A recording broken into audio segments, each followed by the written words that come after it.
Hey, what is going on, Huckleberries and Patriots? Jameson, Ellis here. Can you name one thing, just one, that the federal government has touched that they've ever made better? I ask that question all the time, and I never get a satisfactory answer. And the truth is, the reason why I don't get a satisfactory answer, because there is not a single dadgum thing the federal government has ever touched that they have made better. They actually make things worse. So why does that matter? We're going to get to that here in a second. But before we do, oh, by the way, what you think? Come and make me. Got t-shirts in. Guys, if you want to get your hands on one of these shirts, go to jamesonellis.com, go to our store, and you can pick them up there, I think for like $20 plus shipping. Every single penny, all the proceeds go to the Jameson Ellis for Congress campaign to help to get your boy elected. And so if you want me to be your voice in the district, go pick you up a t-shirt, wear your defiance proudly. Wear it proudly. All right, so let's go ahead and get into this. So did you guys see the part one on Monday, the documentary that Project Veritas put out?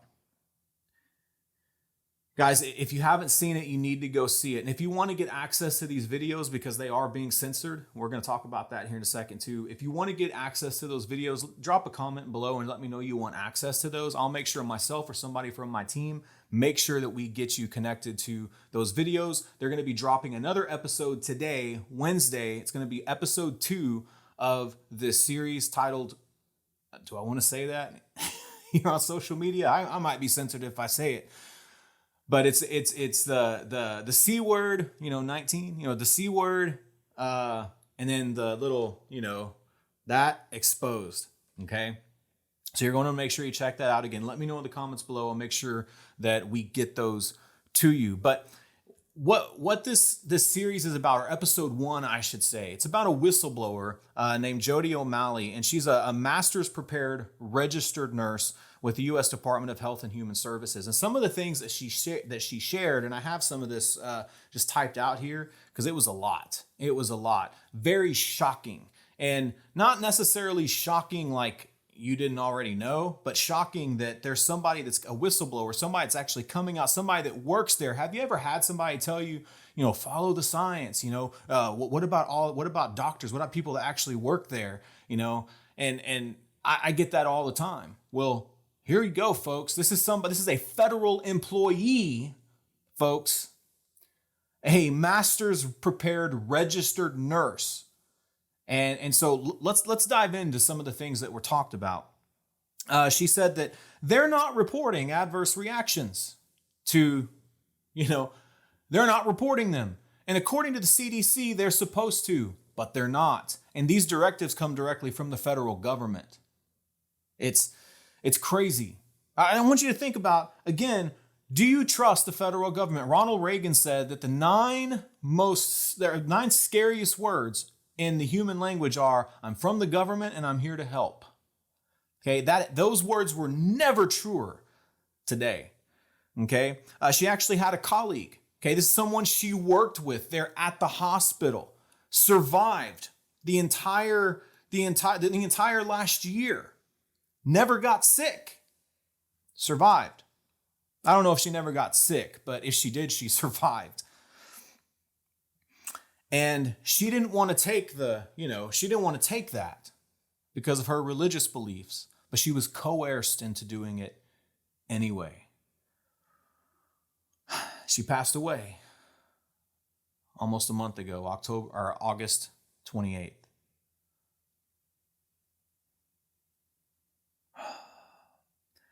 Guys, it's sad because I've seen my own friends and family that once stood against getting that. They stood against it. But over time, they've just been exposed to the BS for so long.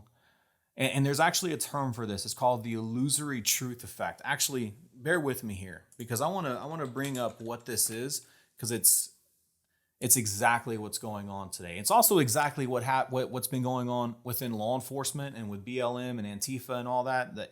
It's the same dadgum thing. So the illusory truth effect is the tendency to believe false information to be correct after, watch this, repeated exposure. The illusory truth effect is the tendency to believe false information to be correct. It's false, but we believe it's true due to repeated exposure. It says this phenomenon was first identified in a 1977 study at Villanova University and Temple University.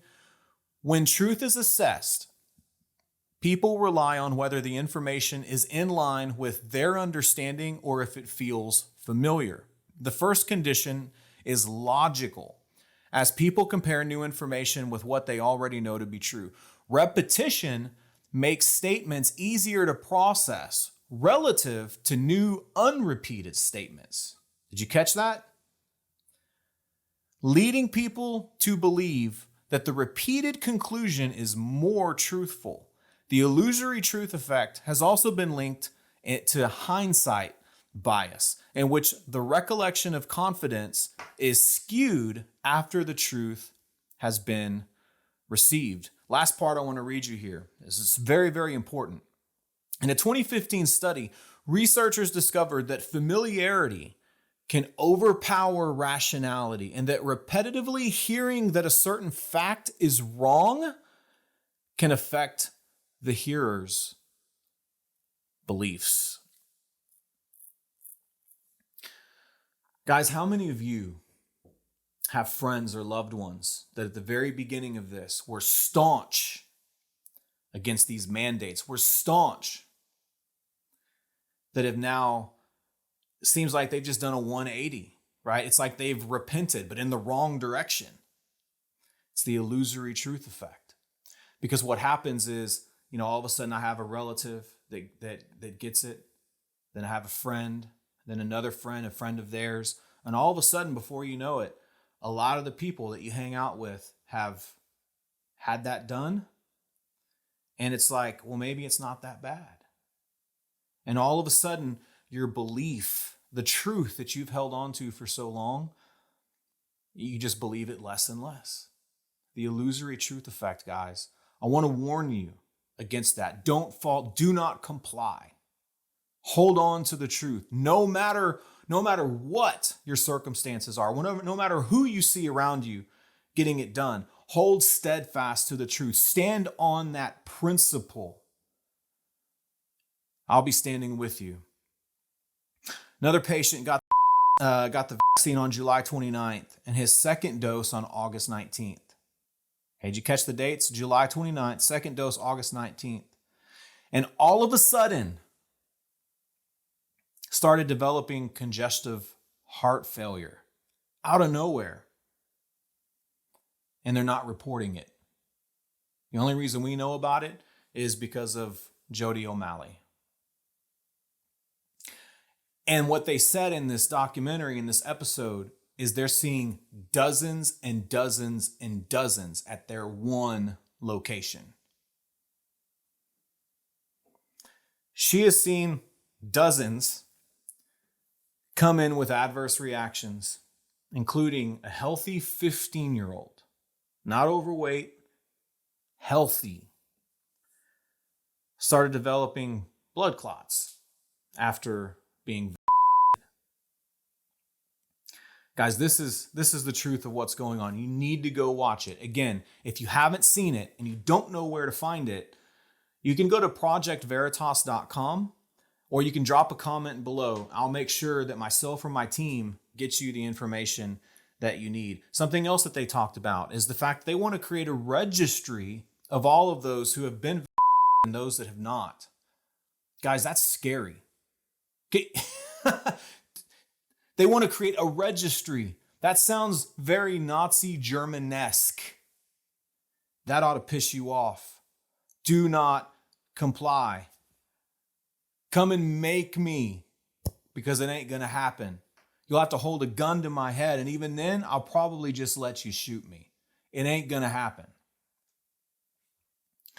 So, again, let me know in the comments below if you want access to this series. We'll make sure that you get it. So let's talk about the fact that Facebook and Instagram have already removed these videos from Project Veritas. It's still up on YouTube as we speak, surprisingly.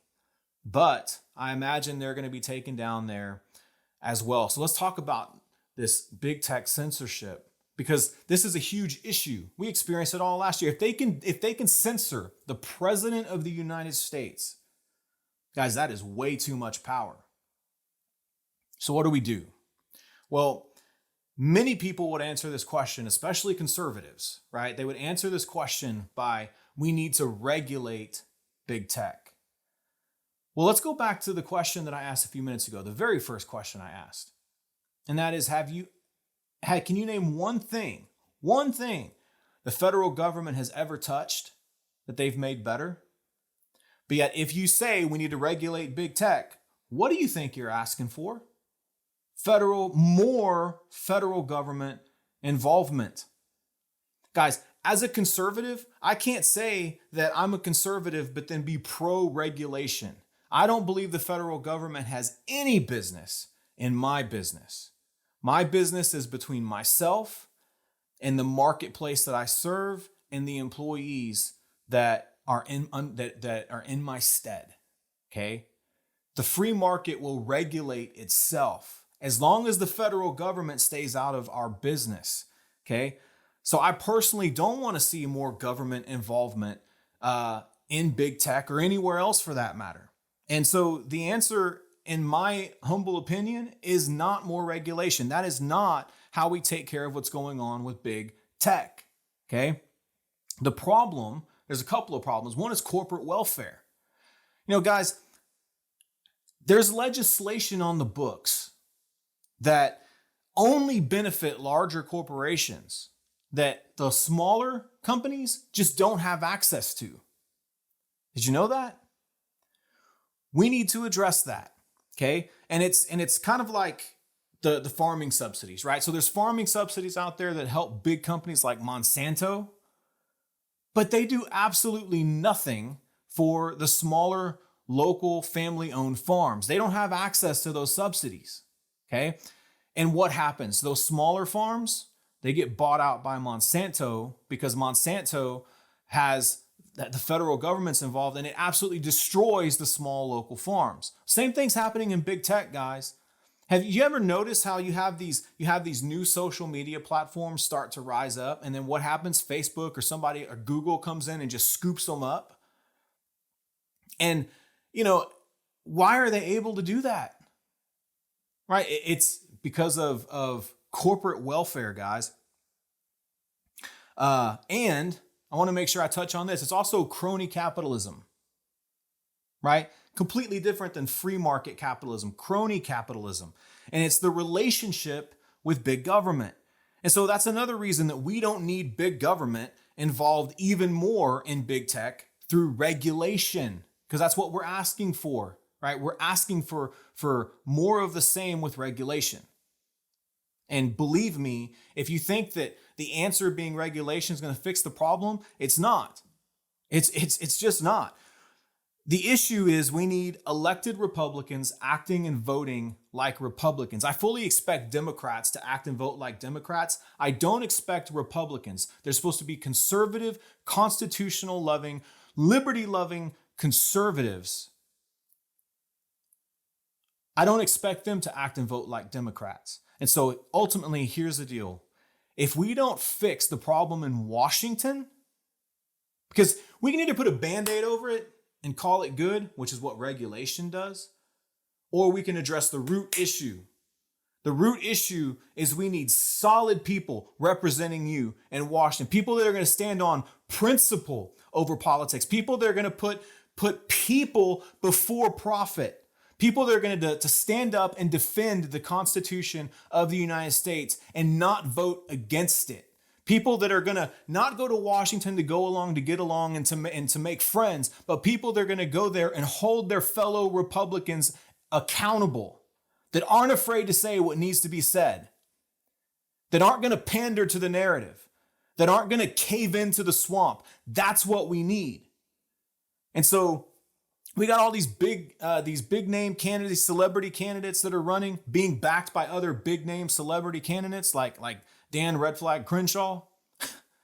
And you expect that they're going to actually go to Washington and fight for your liberty?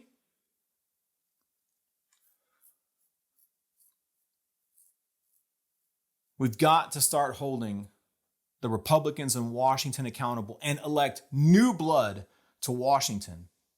People that are going to stand up for your Texas conservative values.